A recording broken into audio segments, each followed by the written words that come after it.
So welcome to One Heart, One Mind Center for Spiritual Living. And this morning I've asked Richard, our lovely musician Richard, to do a song that that has a soft spot in my heart, that I have a soft spot in my heart for.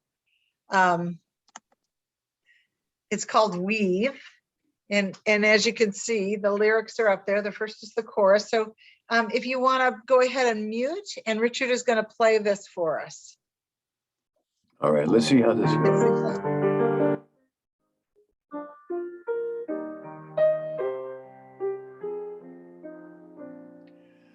Weave, weave, weave us together. Weave us together in unity and love. Weave, weave, weave us together. Weave us together, together in love.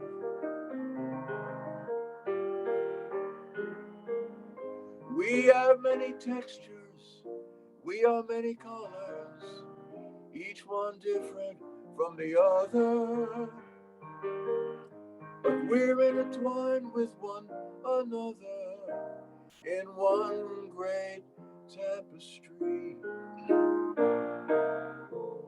Weave, weave, weave us together. Weave us together in unity and love. Weave, weave, weave us together. Weave us together in unity and love. We are different instruments, playing our own melodies, each one tuning to a different key. But we are all playing in harmony, in one great symphony. Weave, weave, weave us together. Weave us together in unity and love. Weave, weave, weave us together. Weave us together, together in love. A moment ago, still we did not know our unity, only our diversity. Now the Christ in me greets the Christ in thee, in one great family. Weave, weave, weave us together. Weave us together in unity and love. Weave, weave, weave us together. Weave us together, together in love.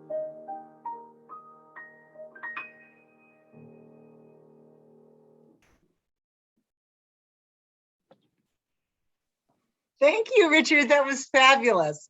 Just as I remembered it. I really appreciate you learning that for us. And I love the lyrics. I hope you all loved them as well. So again, welcome to One Heart, One Mind Center for Spiritual Living. If you're just joining us, or if you're listening to this after the fact on a YouTube or Facebook video, thank you for listening and thank you for being with us. And as you probably know, today is Practitioner Sunday. And I'm so delighted to be able to play Practitioner of the Day while all of the practitioners get to give us a bit of their wisdom on today's topic, which is Rise and Reemerge. It's kind of a culmination of this month's theme, which is a pause for guidance. And so I am going to start us out with an opening prayer. So if you would please join me in taking a deep centering breath, is in coming to center into that place where we are all connected, where we are already woven together in one presence, in one life, in one being. Oh, and I speak my word for and about this wonderful service this Sunday, and the delight of each and every participant, each and every person that is present. I know that everything that needs to be heard, experienced, touched in each and every one of us to bring out that light that is already within us, to allow us to live a fulfilled and grateful and meaningful and purposeful life filled up with joy and delight, is done so today. In this moment, as we join together in one life and one grand essence of love and wisdom, the power and presence of Spirit God, joy, life itself. So I just give great thanks in advance for everything that is said, for every experience that is held in the heart of each individual, for all of the speakers, for our beloved musician Richard, for everyone, for Jim, for being our engineer today, for all people who have shown up in their fullness to participate in today's service. Thank you, thank you, thank you. I am resonating in gratitude and love and the spirit of absolute joy. So another deep breath in, and we signify our agreement by saying, and so it is.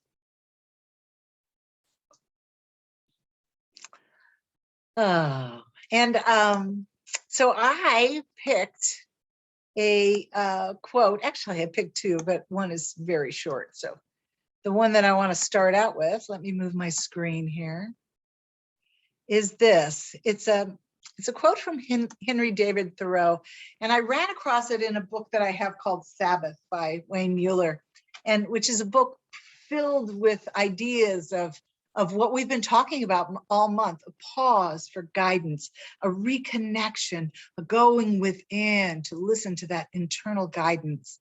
And I loved this. I just thought it was so beautiful. And I've highlighted, I bolded the last line because that's the part that struck me the most, but let me read it, please. There were times when I could not afford to sacrifice the bloom of the present moment to any work, whether of head or hands. Sometimes in a summer morning, having taken my accustomed bath, I sat in my sunny doorway from sunrise till noon, wrapped in a reverie amidst the pines and hickories and sumacs, in undisturbed solitude and stillness, while the birds sang around me. I grew in those seasons like corn in the night, and they were far better than any work of hand would have been. They were not time subtracted from my life, but so much over and above my usual allowance.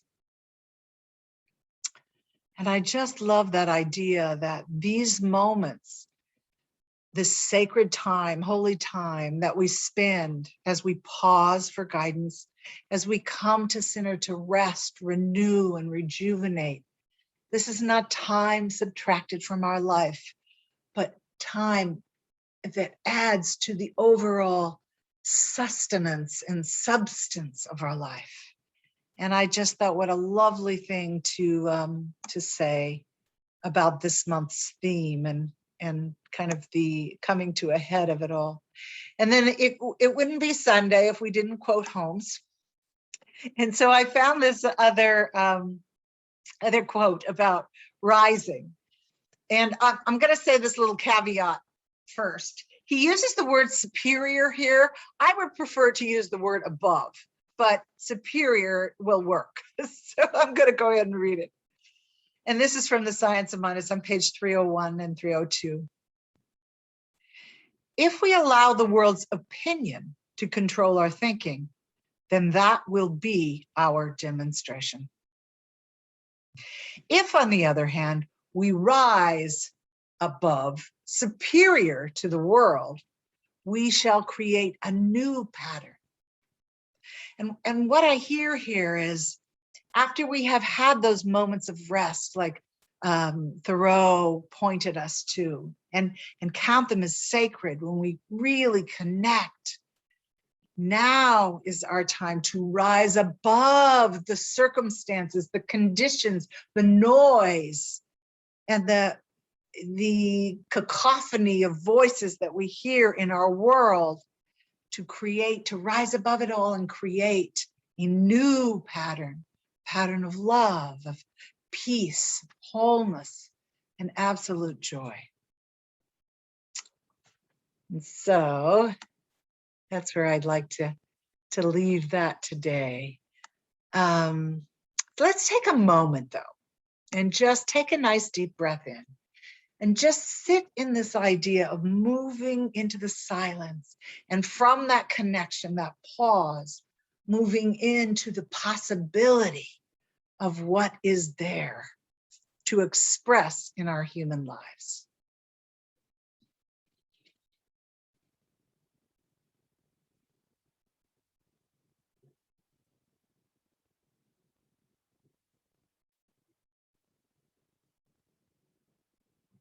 Just feel the resonance of the presence.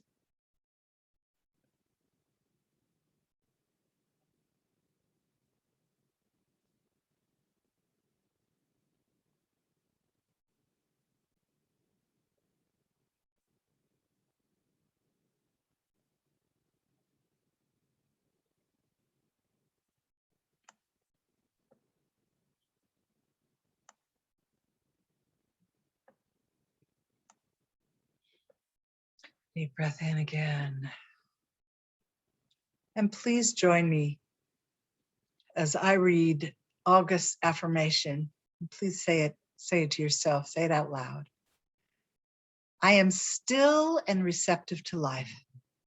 I let life flow through me into all that I do, say, and think. I let my life be what it is without worry or complaint. I enter into the secret place of the soul, where complete quiet reigns and where God talks to me. And so it is. And now Richard has some music for us. Yes, I do. Now, the song that I've chosen for today is called Instant Karma from John Lennon, who had amazing energy and a great sense of humor. And so the lyrics are just fun to sing. One of my favorite rock musicians. And I figured in terms of going along with Michelle's theme of rising up and reemerging, but this instant karma thing, it's basically karma will yield its results. If we do bad things, karma will be bad. If we do great loving things, karma will reflect that. And if we do nothing, there will also be consequences, missed opportunities, missed relationships. So it pays us to actually pay attention and get involved, enjoying life. Instant karma.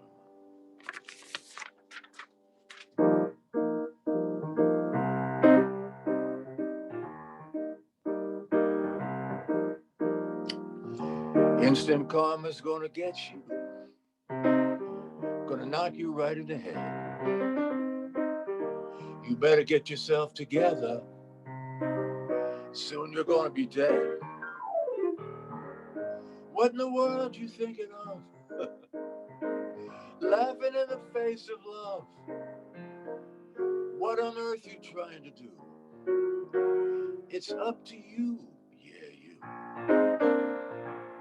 Instant karma's gonna get you, gonna look you right in the face.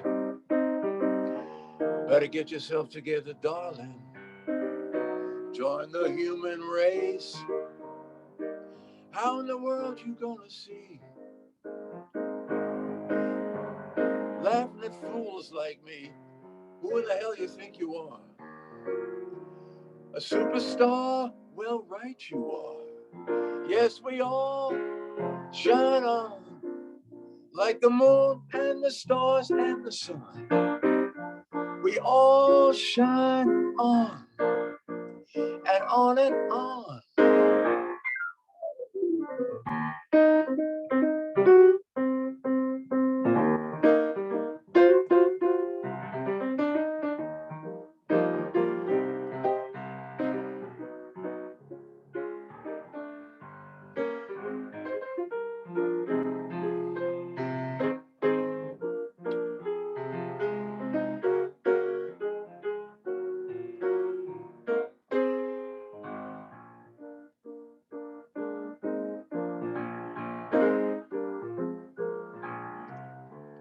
Instant karma's gonna get you, gonna knock you right off your feet. Better recognize your brothers and sisters and everyone you meet. Why in the world are we here? Surely not to live in pain and fear. Why on earth are you there? You're everywhere. Come on, get your share.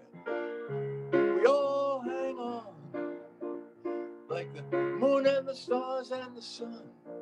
Yes, we all shine on and on and on. Yes, we all shine on like the moon and the stars in the sun. We all shine on and on and on. Karma goes on and on. Thank you, John. And thank you, Richard. Thank you very much. I love that line. We all shine on. We all shine on. So I would like to introduce our first speaker for our morning, and that is Robert Brown.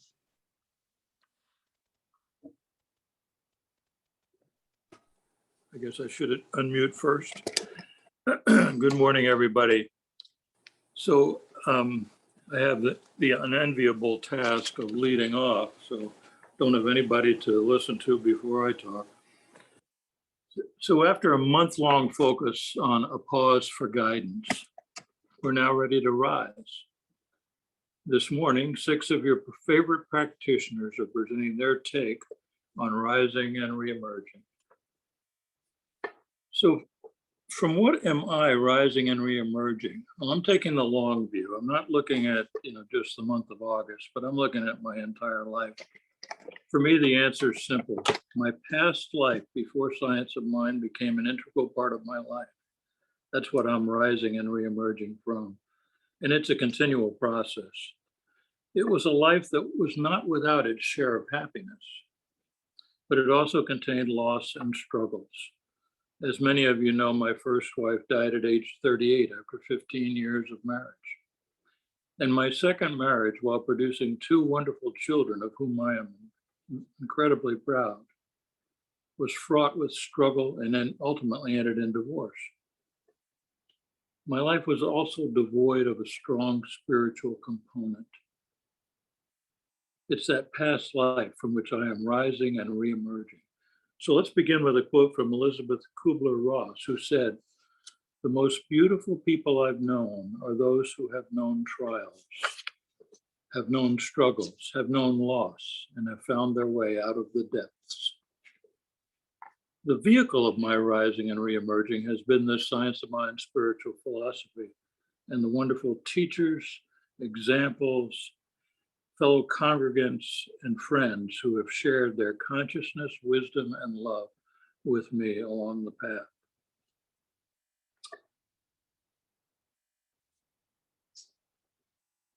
An apocryphal saying attributed to Einstein is that insanity is doing the same thing over and over again and expecting a different result. Well, the same principle applies to life. As a fellow Mississippian, Germany Kent has said, don't live the same day over and over again and call that a life. Life is about evolving mentally, spiritually, and emotionally. And I just want to add a little sidelight here, but Most of you have seen the movie Groundhog Day. The central character lives that day over and over again. However, he also evolves mentally, spiritually, and emotionally during that process. So I am arising and emerging right here and right now through the incorporation of several spiritual principles into my daily life. Why do I do that? Because they work. Here are just a few of those spiritual principles, but the ones that seem most important to me, at least when I was preparing this talk. The first is positive thinking. Abraham Lincoln famously said, "We can complain because rose bushes have thorns, or rejoice because thorn bushes have roses." Well, I choose to appreciate the roses. The heck with the thorns. The roses are what's most important. A positive way of looking at life. The second spiritual principle is forgiveness. I choose to forgive myself and anyone who has ever been in my life. I neither accept nor do I condone whatever I or they have done, but I forgive. In researching this talk, I came across a Sunday sermon given a number of years ago at a Unity church up in Northern California.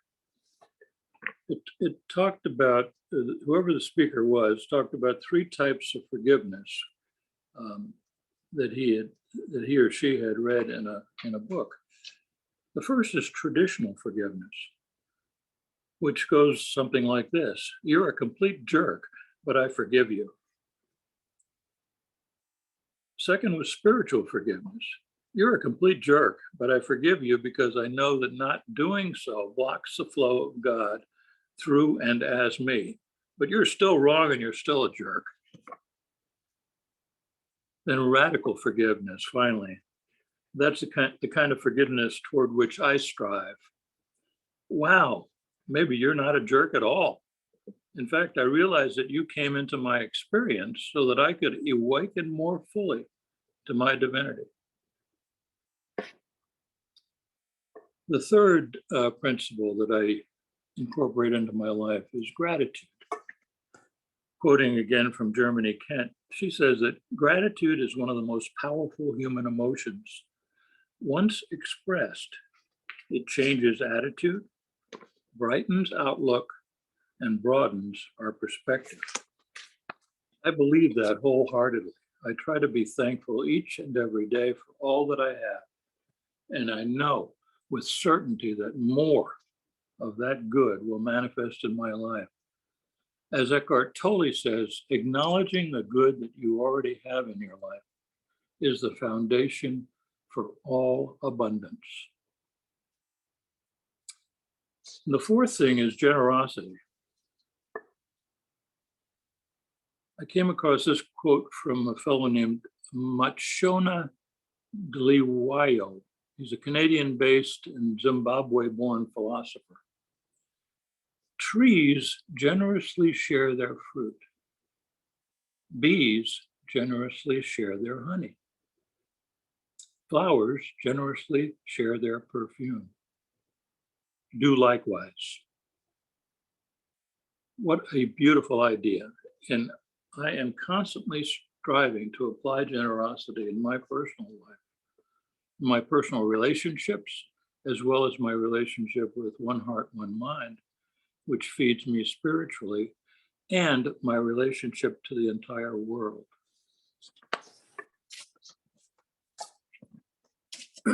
So in conclusion,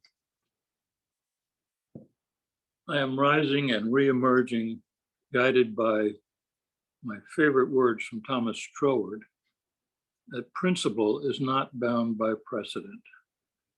And also by Ernest Holmes, of course, who said, among many things that he said, "Today I live in the quiet, joyous expectation of good."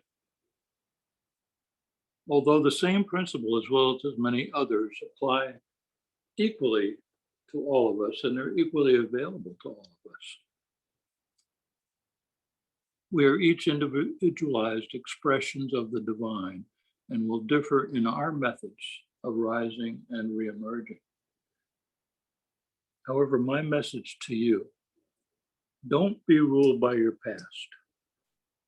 Elevate your hopes, strengthen your faith, raise your sights, engage in daily spiritual practices, and get ready to rise and reemerge. Thank you. So it is. Wow. That was lovely, Robert. Thank you so much.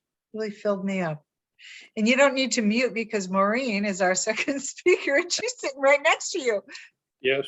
Please welcome Maurene Bishop. Good morning, everybody. So nice to see everyone. And it's interesting, we're talking about rising and reemerging. And I was thinking of something very different, which is, what tool do I need in order to reemerge? And I know some of us have been reemerging from COVID restrictions, lockdowns. Some are reemerging or trying to reemerge from fires, from fears, from a 20-year war. We're reemerging. And after a month of where we looked inside, we looked for a pause. And I thought about this week, and it's really interesting that Jerry Lennon is on this call, because I talked to Jerry about a tool I use. It's called visioning. Ernest Holmes had said that if we live in harmony with the spirit, everything we do shall prosper. So we have to unify with spirit first. Michelle put on a visioning, a Tuesday night. And one of the questions you ask, or the first question is, what is seeking to emerge? What is my purpose? What, and Ernest Holmes calls it the cosmic urge. What is this urge that wants to emerge? What's to come out of us? And the next question is, what qualities do I need to cultivate? And what do I need to release? Well, I received a vision. I received a picture. I received words. I talked to God when I'm visioning. And I started releasing papers and releasing old profession, releasing clothes, making room for the new me. Because as we reemerge, we come into this unity with spirit and we have a new vibration. So I just wanted to say that the other step in doing visioning is you give thanks. Whatever you get, you're in a quiet space, you're listening, you get some intuition, you give thanks, and you say, yes, I accept. And you move forward, kind of like the phoenix that rises more beautiful, more gorgeous than the dust from which it came. The other thing that came up for me, which is how usual, is Tuesday night, we had our Science of Mind principles. And Robert was talking about principle regarding spirit. And I noticed that Ernest Holmes calls spirit active intelligence, active principle, active aspect of God. In Science Mind, we treat, we move our feet, we pray, we listen, and then we go forward. And when you've done your visioning, you have the tools you need to give you that, not just your GPS, but your direction finder. So I just wanted to also remind you of something. It was so perfect that Richard played John Lennon, because we all shine on and on. You may recall in Matthew that master teacher, Yeshua ben Joseph, also known as Jesus, said, "You are the light of the world. Let your light shine. Get out there and be that which you are, the greatest you can be." And I thought about words like lighthearted and light on your feet and delightful. That's who you really are. and you are in unity at all times, even though you may not know it, you don't realize it all the time. You are, as Ernest calls it, the illumination of spirit. That's who you are. So go forward, enjoy, try a little visioning. I love it. I think it really works. It really helps. Michael Beckwith's book, Life Visioning.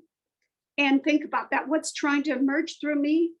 What shall I cultivate? What do I need to release? And appreciate the skills you already have. So in closing, I just say that you are the divine expression in human form, and you are loved. You are loved beyond words. You are so special. You are the creation of the creator of the universe. So I just want to say, oh, one more thing. I'm sorry. This was from August Affirmation, and it says, we read it earlier, I enter into the secret place of the soul where complete quiet reigns, where God talks to me. So talk right back, talk to God. And so it is. Oh, thank you so much, Maureen. That was just lovely. Really appreciate that. That felt so good. Our next speaker is Lisa Lazaro. Welcome, Lisa. Thank you. I just feel so excited by Robert and Maureen. And like Robert, I see the process of emerging as part of evolving. And this past month was very powerful for me in many ways, and also the visioning, which essentially brought me back to my writer voice, which is really God speaking to me in many ways. And so anyway, what I felt was that the pause for guidance brought me to a certain kind of clarity, and recognizing that for me, the presence that is always there does not always have a voice for me. But because there is a field, a divine field where there are incredible, infinite ideas and forms and so forth, that I find that different kinds of how should I say, different kinds of spirits, parts of spirit embody themselves into characters, into angels, into spirit guides, that when I remember to stay in that space of listening, they speak to me. And so essentially, let's see, I wanted to remind everyone that the kingdom of heaven is at hand. And that's a part of the kingdom of heaven, is those invisible spirits and voices that help to guide us through every day. And they're all emissaries of the great God, mind, life. And so at any rate, since I'm able to hear spirit through them, if I let go of ego and just listen, I decided that for the rest of this talk, I would ask my particular muse, Bella, who is somewhat of a character, to tell me what she suggests to me for moving forward with what's been gained from this month. And so I will read that to you. Have a chat with your inner child who loves surprises and has a kind heart and likes fun and play. Maybe she can also be mean, cranky, impatient, or sad. As the adult, you can help remind her of their great self and perfection. 2, take stillness breaks, especially when you start to feel overwhelmed, frustrated, or angry. 3, remember God's in charge. There are things you cannot control. Perhaps stop watching the news. Does it make you feel light or heavy? Are there things you can do, or must you just leave it in God's hands? 4, as often as you can, see the other side of what you don't like or what seems to be a problem. What can you learn? How can you give? 5, practice being in the present moment. Use mindfulness. For example, wash the dishes with focus. Remember, be here now. Number 6, related to 5, create rituals, perhaps blessing your clean clothes when they come out of the dryer, or lighting a candle every evening and sitting with spirit before your next activity. 7, constantly pause to reflect and ask for the next step before exploding at that text or person in line or online. Remember, God's always present, but we aren't always. Try to be like Kipling and hold on to your head when all about you are losing theirs. 8, be grateful for everything. Yes, even that electrical failure that stopped the air conditioner and left a small flood. You got to see experience in motion when the guys came to fix it. 9, look for the God self in everyone, no matter how obnoxious they appear superficially, and forgive yourself when it feels difficult. 10, journal with God, with your angels, with your anger, with your job, with your body, with your relatives, with everything, to support your journey to embody the beliefs that you hold dear. And I added to this something that I was reading a book which is called Stillness, and he was talking about journaling, and he was talking about Anne Frank and her journal. If you remember, she, during the time of the Holocaust, was a young Jewish girl who, with her family, was locked in essentially in an attic, and she wrote her diary. And so she wrote of nature as a kind of care-all. She said, as a comfort to any who suffer. She wrote that beauty remains even in misfortune if you just look for it. You discover more and more happiness and you regain your balance. And that was a 15-year-old with the entire world falling apart outside her. And if she can do it, certainly we can aim to do it. And so I thank you all for listening to Bella, and she sends blessings to all. Well, thank you, Bella, and thank you, Lisa. Beautiful words. Really appreciate it. And help me welcome our next speaker, Reverend Leslie Massopust. I'm sure that all of us like to have some type of control in our lives. And the reason for that is our thought is a wave frequency that goes out, and it affects everything in the universe. So we probably want to put out there what's positive or beneficial to the universe and not just anything. Now, did you know that your thoughts about another person can actually change you? Here again, we're working with a wave frequency. Say, this is the person you're having the thought about. And the wave frequency, the thought goes out, and we live in a world of mirrors. It bounces against this mirror, is reflected back to us, and guess who gets to receive that thought? You do. So we need to pay attention to what our thoughts are. Right? Now, every thought, every judgment, every intention that we have affects the field of potentiality in quantum physics.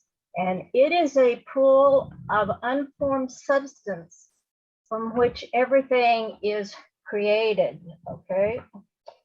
Now, this pool of unformed substance is electromagnetic, and it only takes 2 things to create from this field. The first is thought. Thought is the electrical charge that goes into that field. And if you stop to think about it, whenever you have a thought, that's something you get excited about. It's a vibration that turns you on, or it's an inspiration, a momentum for you. And then it is the feeling that happens, that is the magnetic charge with the thought that goes into that pool and brings back to you either the adventure or inform what it is that you have put into it. Last Tuesday evening in our Tuesday night discussion, the material in the Science of Mind had a piece about Plotinus, who was a well-known famous philosopher in Rome. And this is what he taught. He taught that spirit as active intelligence operated upon an unformed substance, which is passive to it, and through the power of the word of spirit, this substance takes form and becomes a physical world. Works just like the field of potentiality in quantum physics. The Science of Mind textbook starts out by telling us what it is, what it does, and how it works. But like anything else, you, like electricity, need to be plugged into it if you want it to work. And to be plugged in, what you have to do is be open to the teaching, attend classes, do prayer and meditation and affirmations, and be aware of how you're using it. Okay. Page 15 of the Science of Mind textbook, Ernest Holmes says we are surrounded by an intelligent force and substance from which all things come. And then on page 83, he goes on to tell us creation is not making something out of nothing. Creation is the passing of spirit into form, and the process is eternally going on. In other words, we are always becoming. Let me tell you a story about two little boys named Tom and Jim, who went to the park to play, and their two parents were supervising them, Tom's father and Jim's mother. And like typical boys, one of the things that they did was climb up a tree and go out on the limb and start swinging back and forth, totally oblivious to the fact that the limb could break.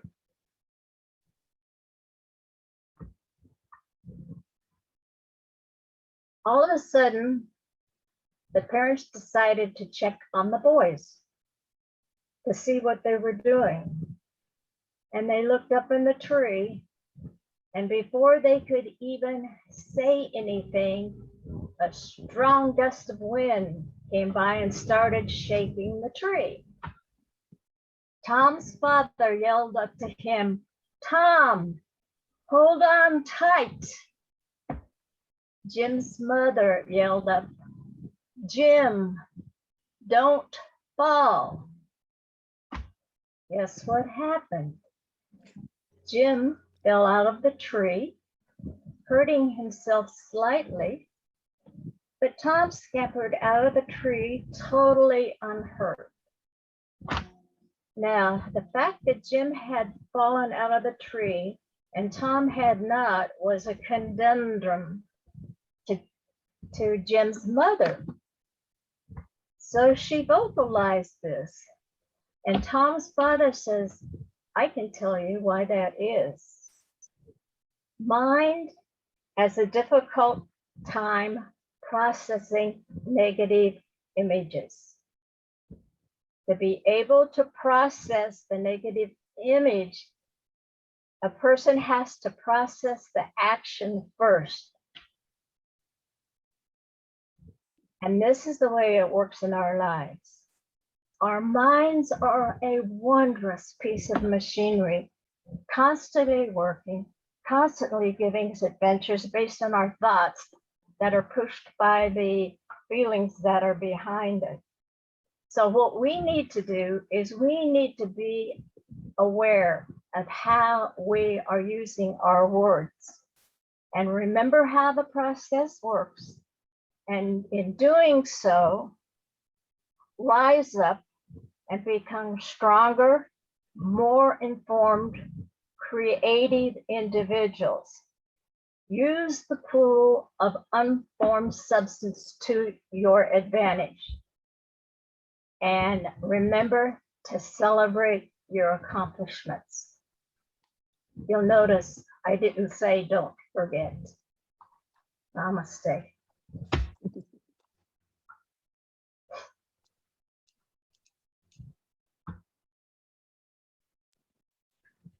Thank you so much, Leslie. Good reminder.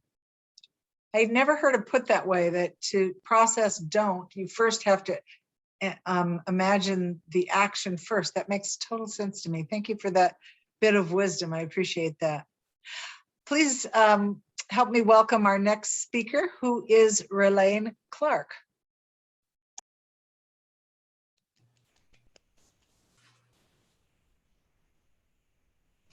And Michelle, you're gonna put up the picture.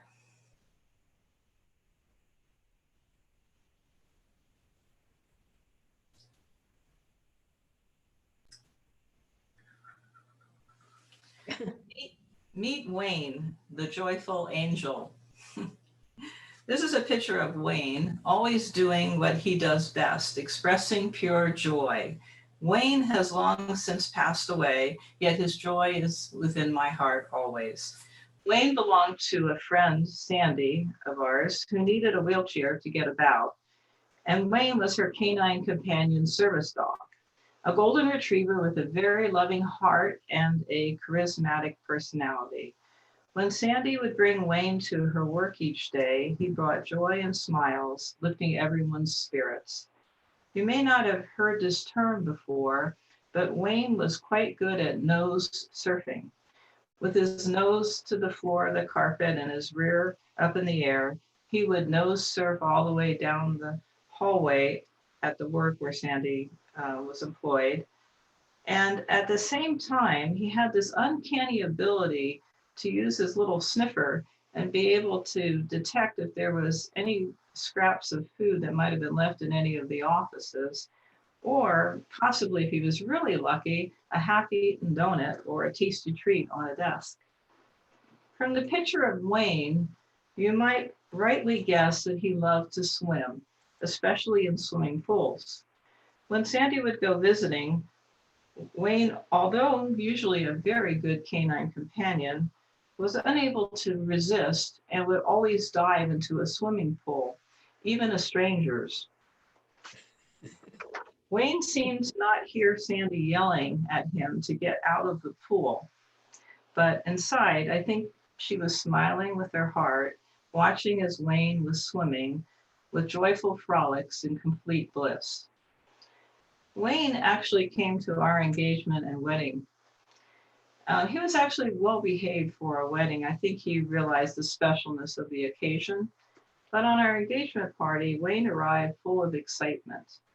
And while Sandy was setting up her ramps to go inside to our house, Wayne ran ahead of Sandy and came into our home to greet the guests.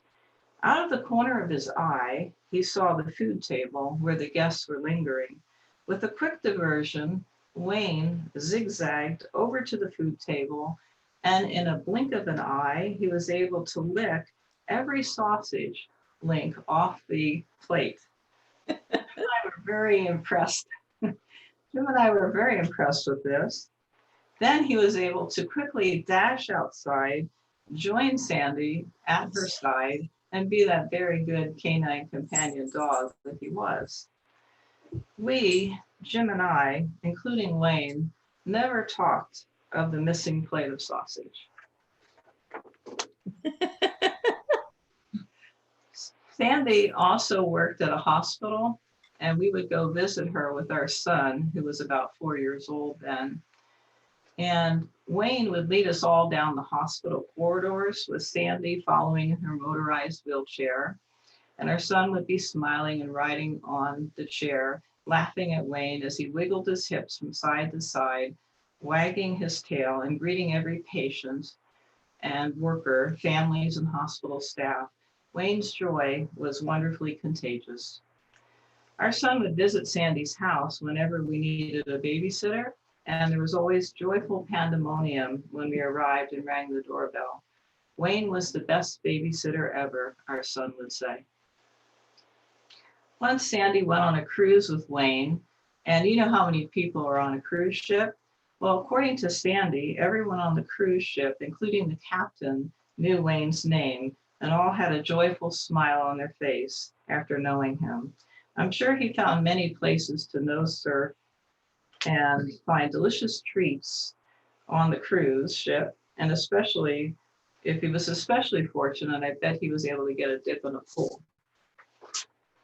So what I learned from Wayne, the joyful golden retriever, is that joy is found in day-to-day ordinary life and always deeply felt in the present moment. It's okay to break the rules every now and then, and in Wayne's case, a little more often than that. Joy is found with friends and strangers equally. Wayne felt that strangers were friends he had not met yet. It's very fun to act a little goofy when you're feeling joyful. Yet to be on the safe side, you might ask permission before you leap into a stranger's pool, or in Wayne's case, maybe not. You could always say it is the joyful angel golden retriever within you that made you do it. Remembering joy is alive within each of us, and every one of us, including Wayne, knows that, and I know that wherever Wayne is now, whatever plane of existence that he's on, that he's continuing to be a joyful angel.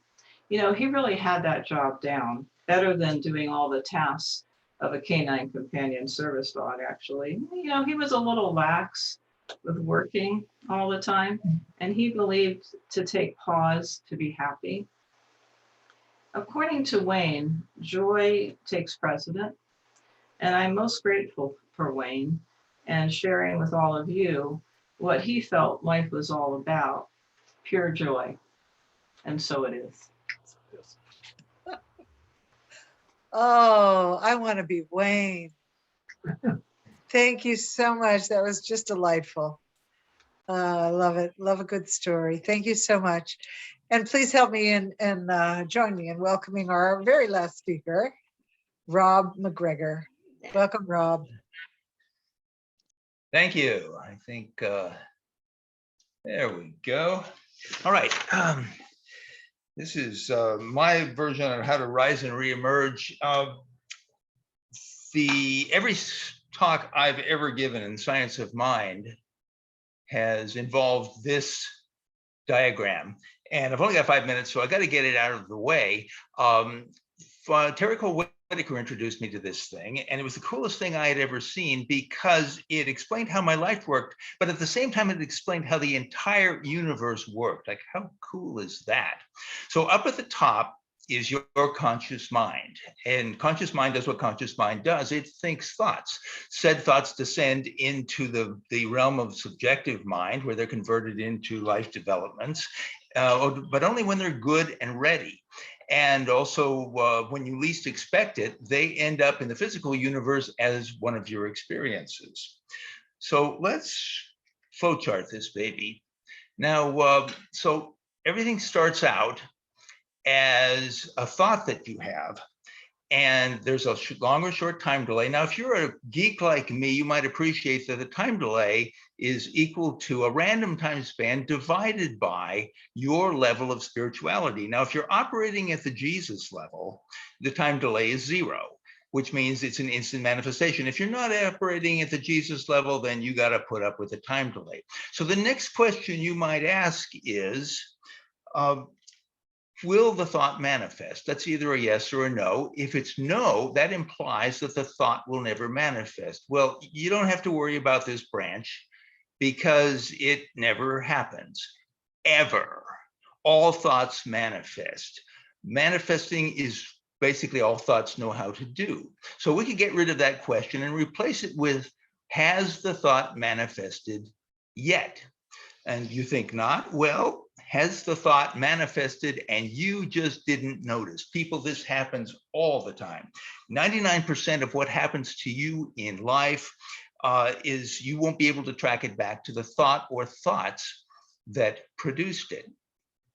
This is really a cool thing because it means you will be surprised, because your life is nothing but a series of thought manifestations coming at you in seemingly random order.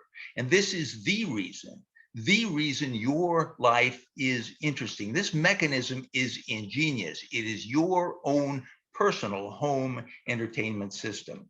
So you ask if the thought has manifested. If it has not, that just means you got to wait a little while longer. But if it has, we're going to pose the question, is the thought a prayer?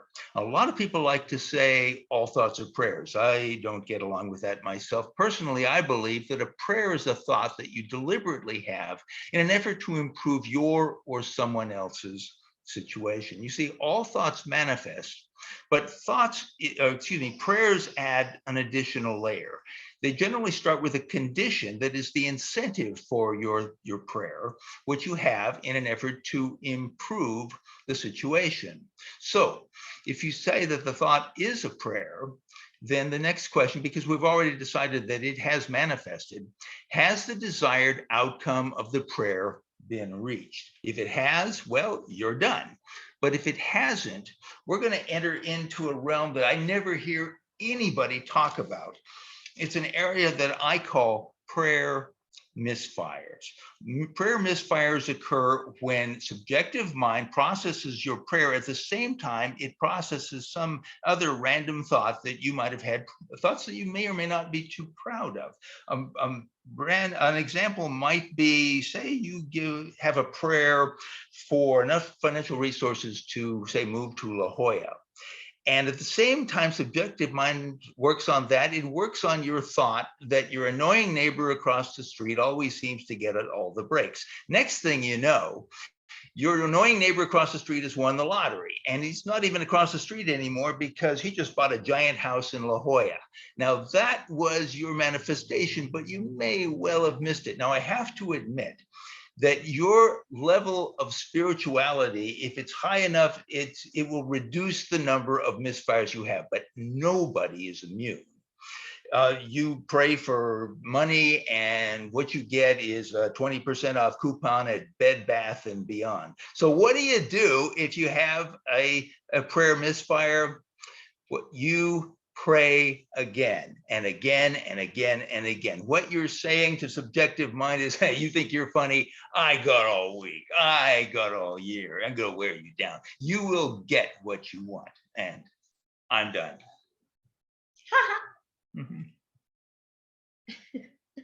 That was your time. Oh, 6 minutes. Oh my gosh, I have never heard anybody use the term prayer misfire, but that is ingenious. Love it, love it, love it. It's not that your prayer wasn't answered, because we know all prayers are answered. It was just a misfire. We can do it again. Thank you, Rob. That was lovely. I really, really loved it. Oh, goodness. Goodness sakes. So, wow, I am just all filled up. I don't know about you. What we got was a full-on example of the diversity of spirit expressing as each of these wonderful practitioners and ministers. Thank you so much for the lovely, lovely time. My timer just went off, Rob. You were right on. He always is. Oh, so this is, oh, I'm just all filled up. All right, take a deep breath, Michelle. So this is our time for conscious giving, another spiritual practice. And oh, I have a very important announcement today for this giving, because, you know, our board of trustees president changed recently from Leslie Massopust, who is still our assistant minister, by the way. Just want to throw that out there. Yeah, she's lovely. And Robert Brown is now our board president. But because of that, I had Leslie Massopust's name on our Venmo account. But I want you to know that I changed the name on our Venmo account to OHUM, One Heart, One Mind Center. It's at, you can see it on your screen, One Heart, One Mind Center. And I believe when you do it, it says you sent something to me, but that's just because my name's on the account. But this is the address that you punch into Venmo to send your tithe, your donation, whatever you want to call it, to One Heart, One Mind. And as we say every week, as we give, so we receive. So in the spirit of loving support for this center, for this community, for this philosophy that we practice, that all of these fabulous practitioners have been talking about for the last half an hour. Thank you very much. I really appreciate it. Our tithe goes to support that end. For me, I practice and live the principles of the teaching of science of mind, because I know that not only has it, and as it will continue to do, transform my life, but ultimately it transforms the world. And that is where my heart is, in the transformation of our blessed humanity and all that is upon the face of the earth, to live in the harmony of love and peace and absolute joy and fulfillment of every living human being and animal and bird in the sky and fish in the sea and all of that. So as we give to our center, that is what I support as I give my weekly, or actually it's bi-monthly, I give every other week to this center, because that's what I'm giving to, is for the belief, the promise, the knowing that as I give to this philosophy, it transforms everything. It transforms the world. So having said that, I invite you, if you have a financial gift that you are giving to our center, to imagine that you are holding it in your hand, over your heart, however you would like to hold it, and in the spirit of love, say this affirmation with me. Divine love in and through me blesses and multiplies all the good I am, all that I have, and all the good I give and receive. I am so grateful for everything. And so it is.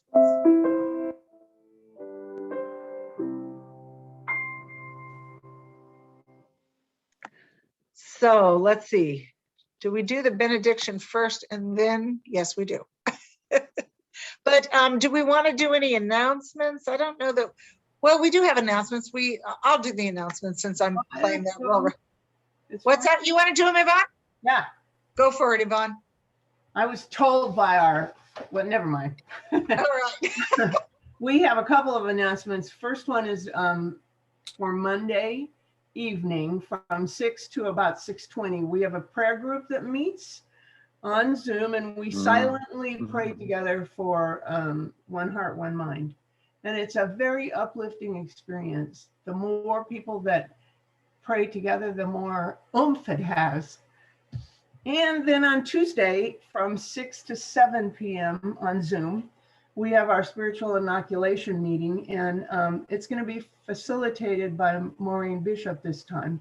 We're talking about we're discussing the principles of Science of Mind as we can read, put out by Ernest Holmes.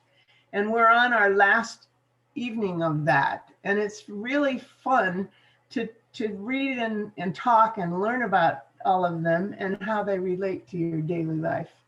So I think that's it. Well, there's one other thing. Oh,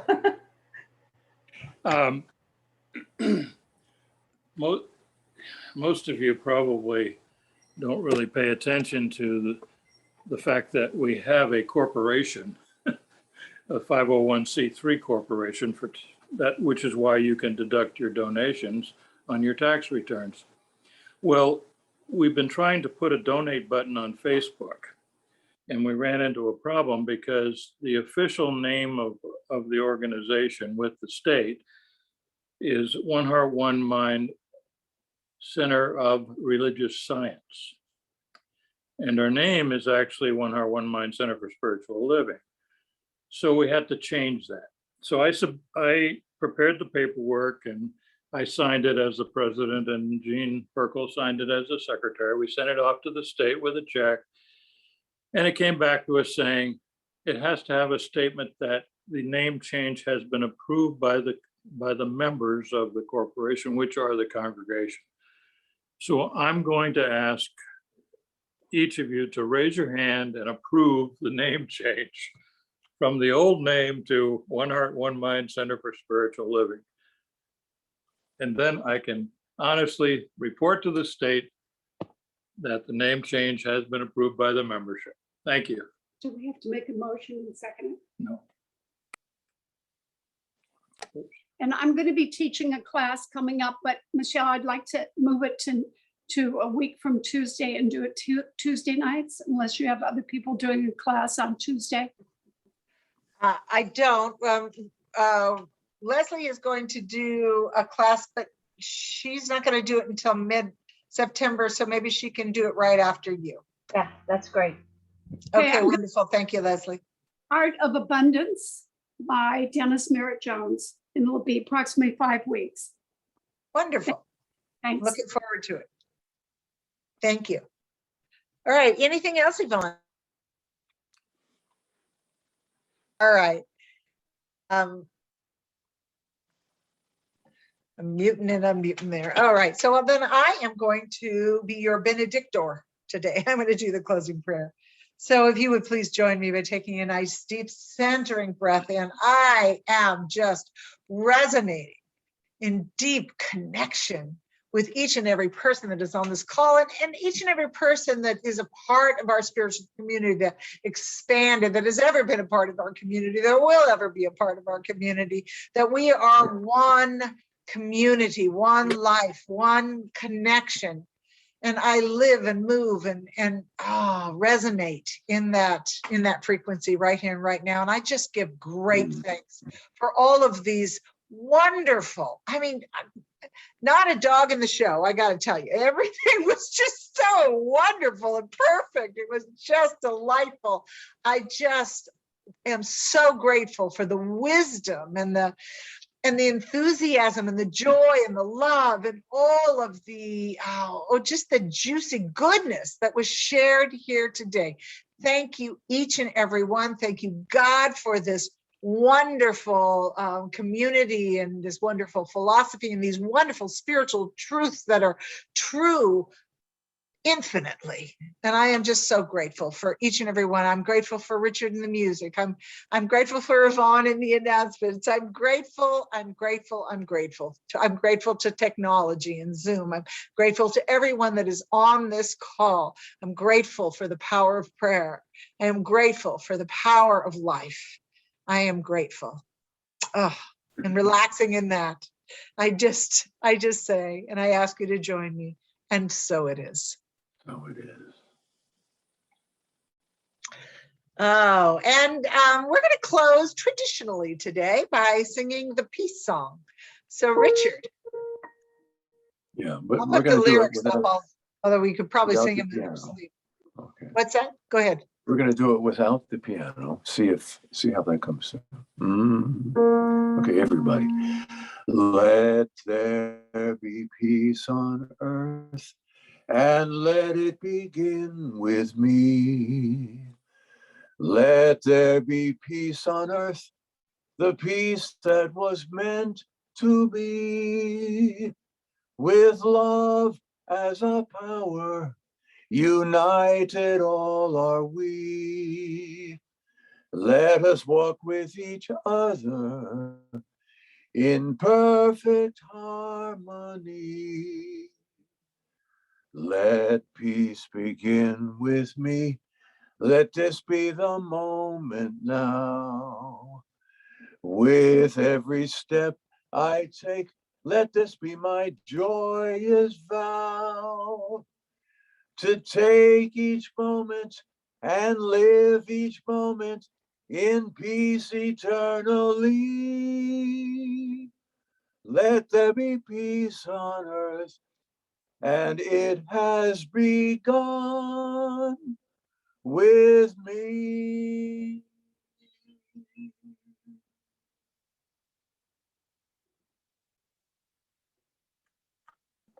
Thank you, Richard. A cappella.